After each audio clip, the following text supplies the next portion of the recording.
Well, good afternoon, everybody. My name is Bill McJanet. I'm a funeral celebrant. It's my privilege to have been entrusted to conduct today's service for Leon. At the end of our life, what really matters is not what we bought, but what we've built. Not what we received, but what we shared. Not our competence, but our character. Not our success, but our significance. To live a life that matters, to live a life of love. And everyone here knows a good man has been lost to you, and you're here today to remember and to celebrate that man's life, Leon Sylvester, who passed away on August the 1st. Leon's death has brought sadness, and my condolences today are with all family and friends, not only here in the chapel, but also with those who've been unable to be here for various reasons, but who are joining us through the live streaming service. Leon's passing will leave a gap in many of your lives, and I understand that you're gathered here this afternoon, not so much to mourn his passing, but celebrate the life of a man who touched your lives in many ways and left you as individuals and family groups better for it. Death in a number of ways unites us all, for it demands that each of us set aside our work, our business and our pleasures to reflect and unite with everyone, fellow mourners, who share in a common bond of love and respect for the deceased. And as with any funeral service, we gather to mourn a departed loved one, to pay tribute to their achievements and to their life, to comfort one another and give support to each other. At times like this, we can feel a number of emotions: pain, hurt, sorrow and grief. But what cannot be taken away are the memories and the experiences of love and friendship. And coming together here today provides support and comfort for each of you, whether members of the family or friends. And hopefully your collective sorrow and grief can become a collective strength, enabling you to find closure and to move on without the physical presence of Leon.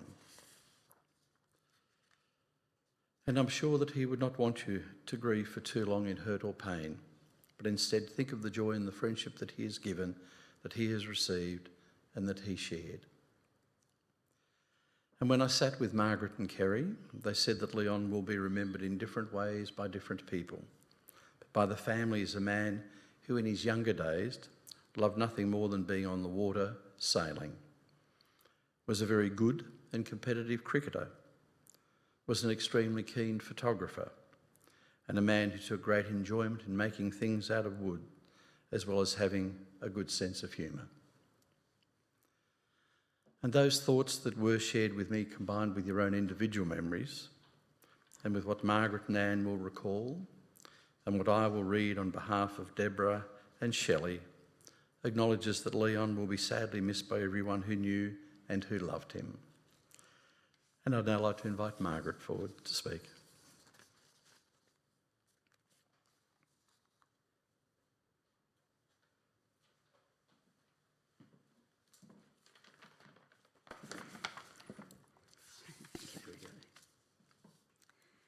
Leon was born in Sydney in 1933. He went to Bargala Boys High School between 1945 and 48 and completed there his intermediate certificate. At that time, he lived at Eleanor Heights with his mum. I have spoken to his friend Bud, who was at high school with him. Bud, Leon, and Joe, who was Leon's elder brother, became very good friends because they shared the same interest in engineering and carpentry. In the early 1950s, Leon contracted polio. However, whilst living at Eleanor Heights, he built a house for his mother and himself in North Narrabeen. Leon and our mum were married in February 1968. Leon was a very loyal and caring husband to my mum. When mum entered the nursing home, Leon used to visit every day around about 11 a.m, stayed until after lunch, often feeding her in her later days, and then go home and have lunch himself. He was fiercely independent and refused help, sometimes to his own detriment, I think. Leon leaves behind his loving sister Sylvia, who lives in Benora Point, nieces and nephews, 2 stepdaughters, Anne and myself, 2 sons-in-law, Frank and Kerry, 4 grandchildren, Timothy, Dean, Christopher and Deborah, and 7 great-grandchildren, Oscar, Lily, Mark, Joel, William, Adelaide and Bronte. The grandchildren have memories of how much he loved playing cricket and French cricket with them and making things for them. Leon was a great photographer, and this was his greatest love, along with sailing and woodwork. Throughout time, Kerry and I enjoyed many overseas trips with Leon and Mum. 2 extensive trips to the United States and Canada, and also Hong Kong and Norfolk Island. Leon and Mum also travelled to the United Kingdom and Europe with old friends from Nyngan. He often spoke of the wonderful trip to New Zealand he enjoyed with his sister Sylvia and niece Shelley. He would never travel without his camera and would come back home each trip with so many memories. We will all miss Leon, but toward the end, he had no quality of life and was suffering. So I am very grateful that his suffering has ended and he is now at peace.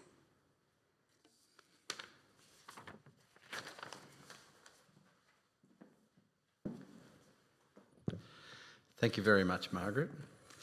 It's now my pleasure to invite Anne forward to speak.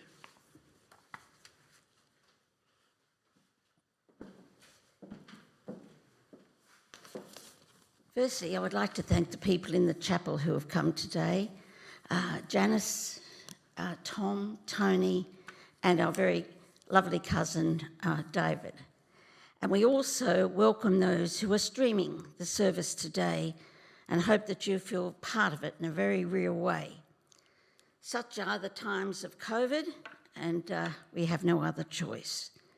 Thanks to our chaplain here, Bob, his wife, Leslie, Daphne, funeral director, Chris, and celebrant, Bill. And Margaret and I and the family would like to give a special thanks to the carers at Montgomery Ward at Peter Cosgrove, where Leon was for his last days. Now, when Leon married Mum, Margaret and I were already adults. In fact, I was married. It is fair to say our relationship was rather one of friendship than that of, accurately, father and daughter.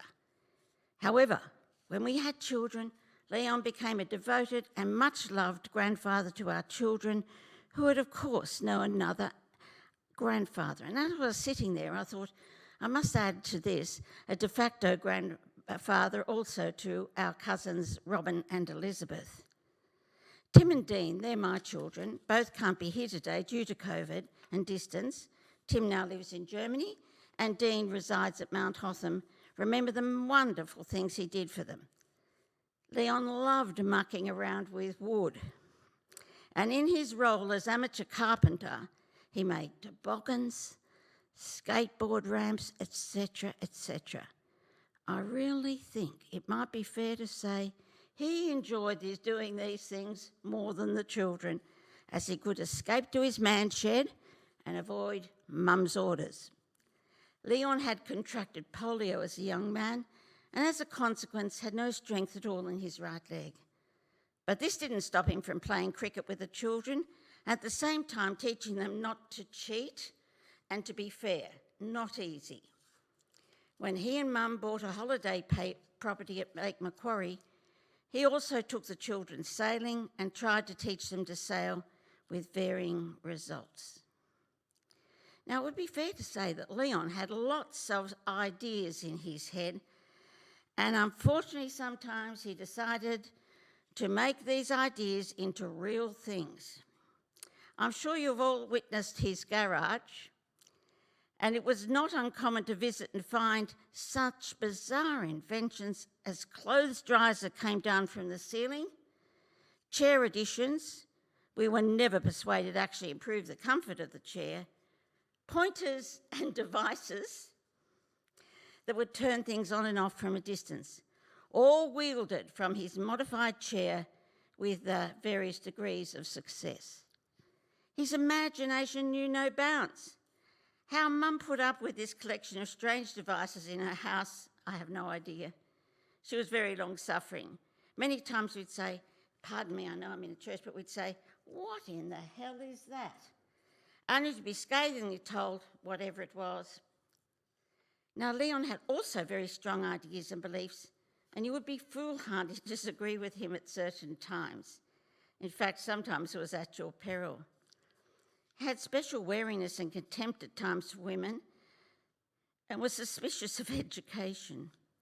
Unfortunately, he carried these beliefs into the nursing home. In the end, he would only permit himself to be handled by the one male carer there, Wayne. He was the only one that could get Leon into the shower. He was the only one that could get Leon dressed. I don't know if this was a modesty thing. Maybe he was hiding something special we all didn't know about. Margaret and I would cringe with shame, like parents in the principal's office when told of his attempts to knock the feminine carers off their feet. This, of course, was all the product of his dementia. What a cruel condition. From the time he moved into the nursing home, his mental condition increased exponentially, and near the end, it was quite impossible to understand anything he was struggling to say. It was distressing for him and distressing for our family. But before Leon went to hospital and from there into the nursing home, Margaret and I tried every way possible to get him to accept help in the home. All of our suggestions he rejected loudly and absolutely refused to countenance any type of home care. He needed this help so much, and it really distressed us to see him struggling, but he became angry at our every suggestion. We will never know how this help may have lengthened his life at home and his life generally and made him more comfortable. But it wasn't for our lack of trying, and it was quite frustrating. I think the adjective stubborn was invented for Leon. I think I'm a very persuasive personality, but there was no reason you could bring to any argument that would lessen his resolve. In his last days, Margaret and I spent lots of time with him and made sure he felt loved and cared for. He was uncomfortable and a little agitated at times in his last few days, and so it was really with relief that he passed so comfortably and easily at the end. We did not wish him to suffer. Might I just tell you this little story that I'm sure will bring recognition to you? About 2 days before he died, not having said anything that we could decipher, Margaret was helping him and encouraging him to move his head onto the pillow to be more comfortable. From the depth of the sheet, she clearly heard him say, "Don't tell me what to do." So he never lost his will or ability to have the last say. Leon, you were a big part of our family, and we will miss you. Rest in peace. Thank you. Is that yours?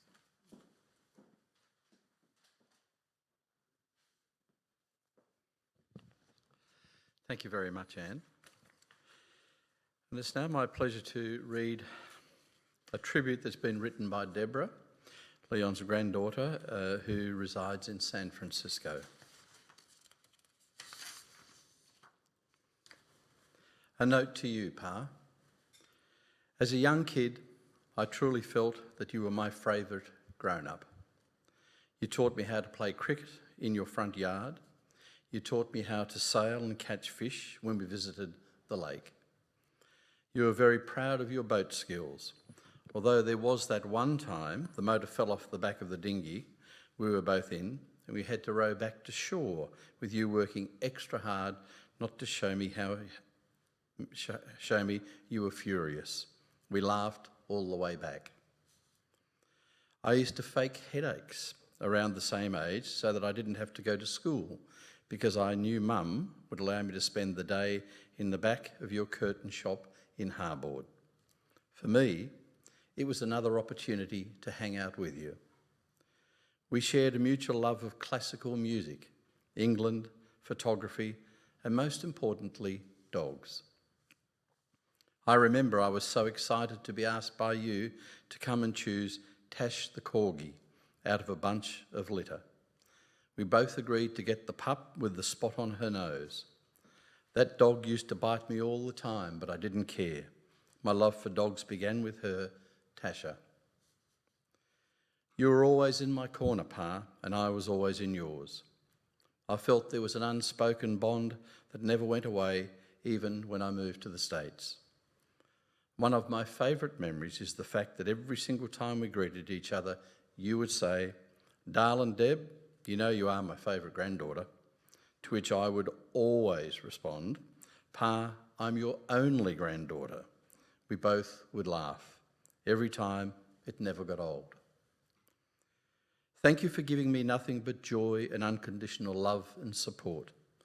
I have only the best memories in my heart when I think of you. The one thing I am most grateful for is the fact that my daughters, Adelaide and Bronte, were able to meet you in person on several occasions. How lucky they are to meet their great-grandpa. You are proud of their names, being British names and all. You will always be in my heart. Love you forever. Your favourite granddaughter, Deb. And now I'd like to read a short note that has been sent by Leon's niece, Shelley. Leon was the fourth child to Dora and John Sylvester, who arrived in Australia in 1925, just before the Depression, so his mother sacrificed a lot for her children. They lived in Balmain. As a child, he was never in any trouble, a placid, happy child who adored his big brother Joe. He was a very loving brother and son. He grew up loving boats and drawing. He had simple toys, and his early favourites were just 2 marbles. His family moved to Narrabeen when he was 10, and he attended Balgala High School and was quite a bright student, and he and Bud Coffey got interested in cricket when they were there. They played for Mona Vale Cricket Club. He left school at 15 and worked at a big department store in Manly, where he was introduced into the curtain trade. At 21, Leon contracted polio when he was living with his mother, and while in hospital taught himself to play the mouth organ. Later, he would entertain the family with it. He had a great sense of humour and would play "Do Not Forsake Me, Oh My Darling" on his mouth organ, alluding to the oil-guzzling car that he drove. Leon would spend holidays with Joe's family away at Wangi, where they competed for the Wangi Cup with their model sailboats. Joe made a sand sailor, which was lots of fun and adventure for Leon and the family, and the only one in the area at that time. He was always interested in photography and took many family snaps and dabbled in time-lapse photography and collected cameras. He and his brother Joe built a home for their mother Dora at North Narrabeen, where his nieces and nephews would be visiting most weekends in a very close-knit family for games of French cricket and playing with a dog, and marvelling at what he and Joe would invent in the workshop because they were both good engineers. Leon had a strong work ethic and was very precise in what he did. He met Marjorie through his work in the curtain trade, and at 36 he married Marjorie and lived at Manly until a heart attack and failing health meant he went to a Coleroy nursing home. He had made good neighbours and friends wherever he went and didn't have an enemy in the world. He was a true gentleman and will be sorely missed. And that's from Shelley.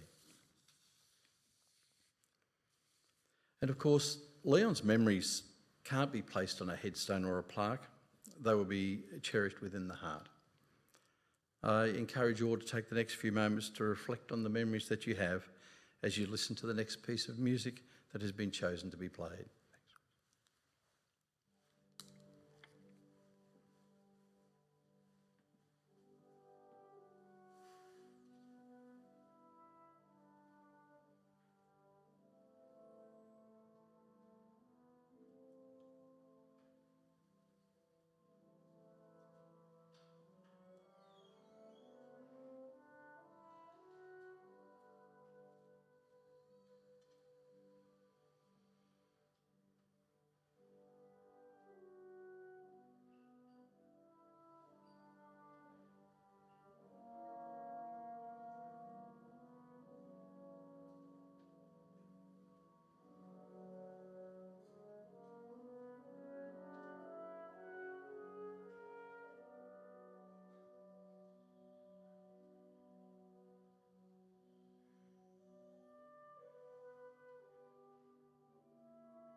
We'll now have the reading of the Lord's Prayer.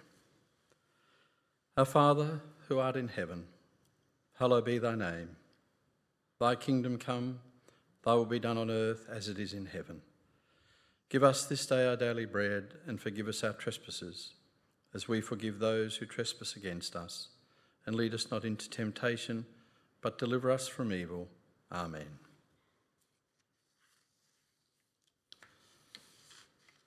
And our service of committal this afternoon will be brief.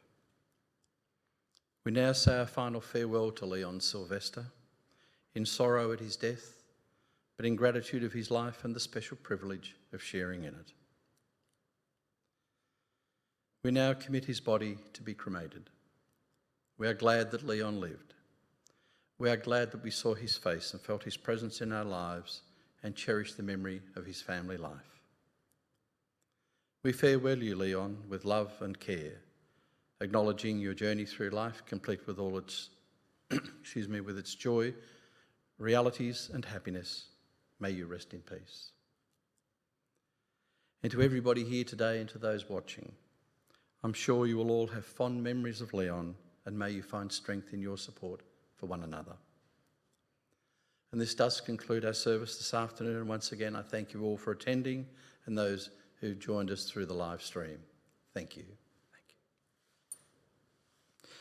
The final piece of music to be played today, of course, is I Am Sailing by Rod Stewart, and has been chosen as a symbol of Leon's love for sailing.